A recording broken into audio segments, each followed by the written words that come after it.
Spirit movie పైన ఉన్న hype ని తగ్గించే విధంగా అయితే రూమర్స్ అయితే బయటికి వస్తున్నాయి.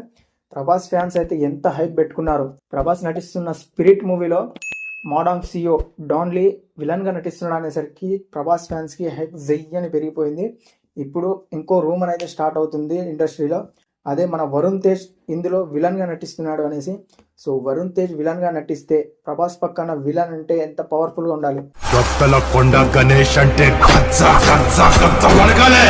పవర్ఫుల్ పోలీస్ ఆఫీసర్ పక్కన విలన్ అంటే విలన్ కూడా అంతే పవర్ఫుల్ గా ఉండాలి.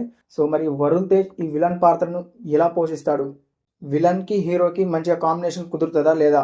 సో ఇలాంటి అన్ని మనం తెలుసుకోవాలంటే అఫీషియల్ అప్డేట్ వచ్చేంత వరకు వెయిట్ చేయాలి. ఇందులో హీరోయిన్ కూడా సెలెక్ట్ అయిపోయింది. హీరోయిన్ వచ్చేసి రాశి ఖన్నా అని అయితే మనకు తెలుస్తుంది. సో కొంతమంది మూవీ ఇండస్ట్రీ వర్గాల నుంచి మనకు బయటికి లీక్ అయిన వార్త ఇది. రాశి ఖన్నా హీరోయిన్ గా నటిస్తుంది ప్రభాస్ తో. ప్రభాస్ పక్కన డాన్లీ విలన్ గా ఉంటే బాగుంటుందా, వరుణ్ తేజ్ విలన్ గా ఉంటే బాగుంటుందా? వరుణ్ తేజ్ ని కూడా మేమేం తక్కువ చేయొద్దు, ఎందుకంటే వరుణ్ తేజ్ నటించిన నెగటివ్ షేడ్స్ ఉన్న మూవీస్ కూడా ఉన్నాయి.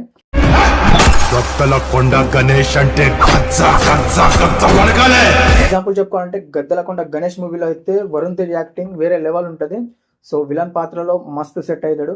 బట్ కాకపోతే టాలీవుడ్ లో చిన్న హీరోని ఒక పెద్ద మూవీకి విలన్ గా పెట్టడం అంటే అసంభవం అని అయితే తెలుస్తుంది. మరి నిజంగా వరుణ్ ని విలన్ పాత్రకు తీసుకున్నారా, లేకపోతే ఇంకోమైనా సైడ్ క్యారెక్టర్ సైడ్ హీరో లెక్క తీసుకున్నారా అయితే వెయిట్ చేసి చూడాలి. ప్రభాస్ ఫ్యాన్స్ అయితే వరుణ్ తేజ్ ని విలన్ గా వద్దు అనేసి సోషల్ మీడియాలో అయితే కామెంట్ చేస్తున్నారు. మరి మూవీ టీం నుంచి అఫీషియల్ అప్డేట్ వచ్చేంత వరకు మనం వెయిట్ చేయాలి. ఇలాంటి మూవీ అప్డేట్స్ త్వరగా మీకు చేరాలనుకుంటే మన ఛానల్ ని సబ్స్క్రైబ్ చేసి బెల్ ఐకాన్ ని యాక్టివేట్ చేసుకోండి. మీరు ఈ వీడియోని ఇక్కడ వరకు చూసారంటే ఈ వీడియో మీకు ఎంతో కొంత ఇన్ఫర్మేటివ్ గా అనిపించింది అనుకుంటున్నా. సో వీడియో ఇన్ఫర్మేటివ్ గా ఉంటే వీడియోకి ఒక లైక్ చేయండి. Thank you.